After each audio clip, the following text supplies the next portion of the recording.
اپنے اندر کی سوچ کو صاف رکھو، کیونکہ کشتیاں باہر کے پانی سے نہیں، اندر کے پانی سے ڈوبتی ہے۔ جب وقت کروٹ لیتا ہے تو بازیاں نہیں، زندگیاں پلٹ جاتی ہے۔ اگر آپ کو کسی بات کی وجہ سے نیند نہیں آ رہی تو انہی بات کو ڈائری میں لکھیں، اس سے آپ کا اسٹریس کم ہوگا۔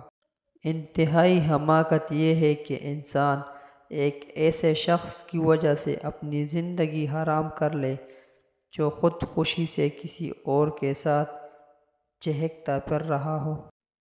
تم پڑھنے سے سیکھ سکتے ہو، لیکن سمجھنے کے لیے تمہیں محبت اور صحبت کی ضرورت ہے۔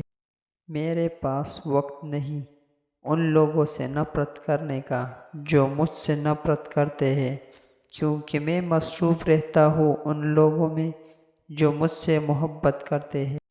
مطلب کی کشتی پر سوار لوگ بہت جلدی مخلص لوگوں سے بچھڑ جاتے ہیں۔